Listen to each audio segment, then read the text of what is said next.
Olá! Hoje, vamos falar sobre um tipo de cansaço que vai muito além do físico. É uma exaustão que parece vir da alma, um peso que se instala no peito e na mente.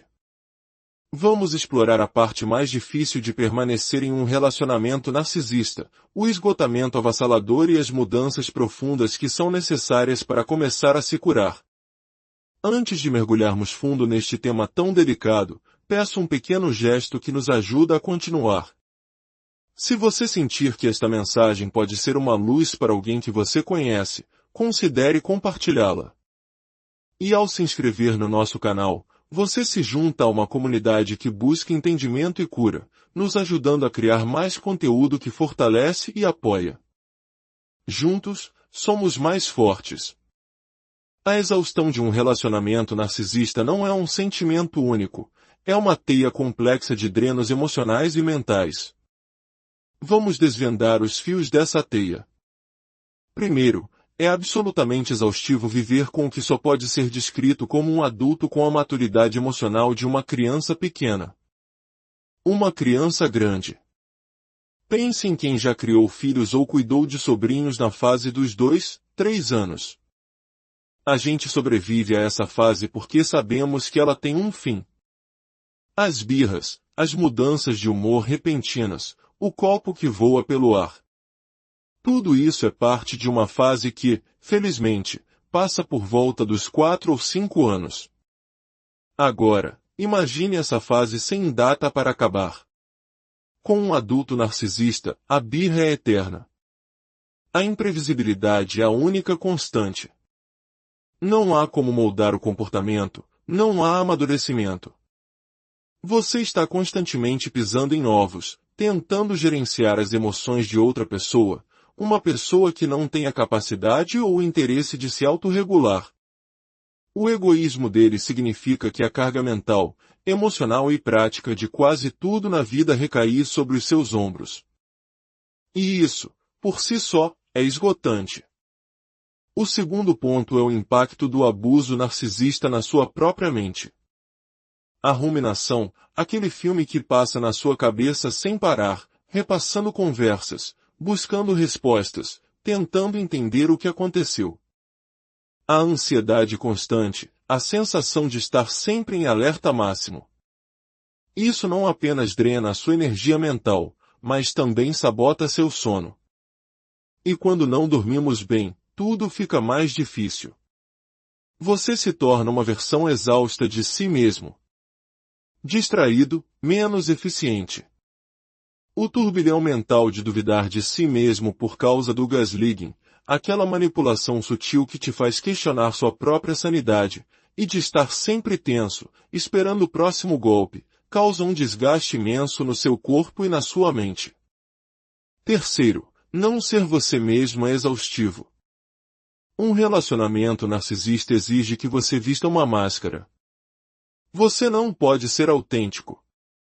Você não pode expressar suas verdadeiras opiniões ou sentimentos sem medo de uma explosão, de uma punição silenciosa ou de ser ridicularizado. Sua vida se transforma em uma performance. Você se segura para não dizer o que realmente pensa, engole suas intuições, coloca um sorriso no rosto para manter a paz, para manter as aparências, algo que muitas vezes nossa cultura valoriza tanto. Você finge para o mundo que está tudo bem, porque as alternativas, como o divórcio, separar a família, pedir demissão, parecem ainda mais assustadoras e exaustivas. Viver uma vida que não é sua é um dos trabalhos mais cansativos que existem. E o quarto ponto, talvez o mais sutil e doloroso de todos, é o quão exaustivo é resistir à atração do relacionamento. A parte mais cruel de um relacionamento narcisista é a dissonância cognitiva. É a guerra interna entre o que você sabe e o que você sente. Você sabe que a pessoa te faz mal, mas há momentos em que você ainda sente amor, carinho ou uma profunda conexão com a pessoa que você um dia acreditou que ela era. Essa tensão é brutal. O ciclo é perverso, coisas boas misturadas com coisas ruins. Coisas boas salpicadas sobre um mar de coisas ruins. Você passa tanto tempo no fundo do poço que está pronto para desistir de tudo. E então, de repente, um gesto de carinho, um momento bom, uma lembrança do início de tudo. E essa migalha de afeto te faz questionar tudo de novo.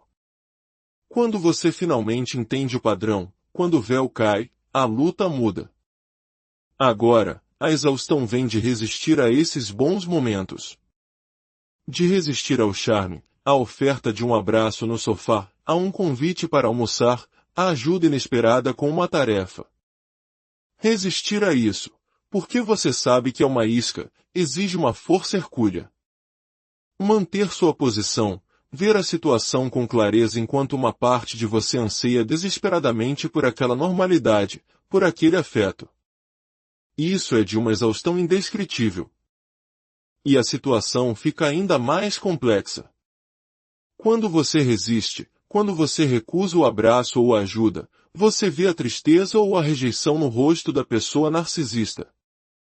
E a dúvida te assalta: e se eu for a pessoa má?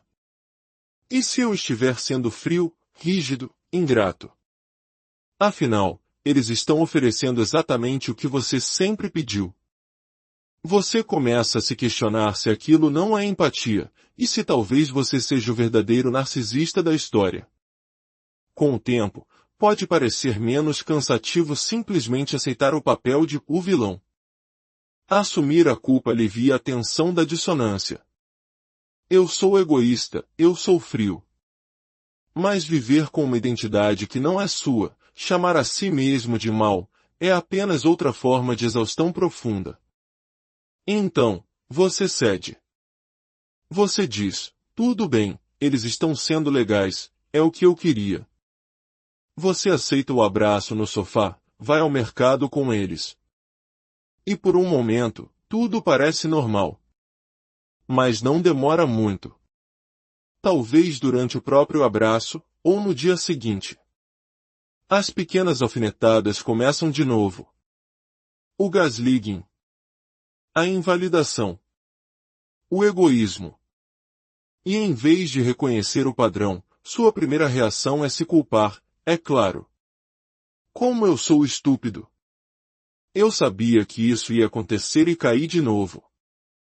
Eu sou um idiota. Aquele bom momento ainda pode ser usado contra você mais tarde.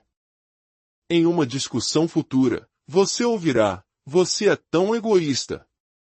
Eu até te ajudei com aquelas tarefas naquele dia. Aceitar essas migalhas de paz é como aceitar uma oferta de estadia grátis em um hotel, apenas para ser forçado a assistir a uma apresentação de vendas de 5 horas. Simplesmente não vale a pena. É um beco sem saída. Se você não aceita os ramos de oliveira deles, você se sente uma pessoa má e fria. Se você aceita, você se sente um tolo por ser tão ingênuo. Ambas as opções são exaustivas. Resumindo, a grande lição aqui é que esses relacionamentos são a definição de esgotamento. É exaustivo não ser você mesmo. É exaustivo se abandonar. É exaustivo ter que se policiar o tempo todo e tolerar as birras e o descontrole deles. É exaustivo ruminar, questionar a si mesmo e viver na autodúvida e na autoculpa. É exaustivo andar pelo mundo se sentindo uma pessoa ruim porque você rejeita os bons momentos. E é exaustivo resistir a esses bons momentos. E, claro, é exaustivo se sentir estúpido repetidamente. Muitas pessoas não conseguem sair facilmente de relacionamentos narcisistas. E quando você está dentro, tentando navegar por essas águas turbulentas depois que você finalmente entendeu o jogo, é um desafio imenso. Você pode até sentir falta dos dias em que vivia na ignorância, porque pelo menos, quando você se culpava por tudo, sentia uma falsa sensação de controle. Mas o preço dessa falsa sensação de controle era muito, muito mais alto do que essa exaustão que você sente agora. Então, o que fazer com essas mini ofertas de paz, com esses bons momentos que você sabe que não vão durar? Você resiste? Você aproveita para dizer tudo o que pensa? Você simplesmente aceita e segue o fluxo? A resposta, infelizmente, não é simples e varia para cada pessoa e cada situação. Haverá dias, como o aniversário de um filho, em que você simplesmente seguirá o fluxo para manter a paz. Em outros dias, você terá a força para não ceder, e mesmo que isso gere conflito, você estará bem com isso. Talvez o que mais canse seja o lembrete constante do que esse relacionamento realmente é, e a esperança que, teimosamente, se recusa a morrer completamente enquanto você estiver nele. A esperança de que um dia as coisas sejam diferentes. Diante de tudo isso, a única saída é cuidar de si mesmo. Faça o que for preciso para se proteger e se nutrir. Tenha pessoas em sua vida, mesmo que poucas, que sejam saudáveis e que te vejam de verdade. Ainda será difícil navegar por essas situações, mas se nos fortalecermos e reconhecermos que podemos responder a esses bons momentos de maneiras diferentes, dependendo da situação, isso pode nos dar uma sensação maior de estratégia e controle para sobreviver aos dias, semanas, meses e anos. É como uma maratona de resistência emocional. Não é fácil. Mas entender a fonte da sua exaustão é o primeiro e mais poderoso passo para recuperar sua energia e, finalmente, sua vida. Lembre-se, você não está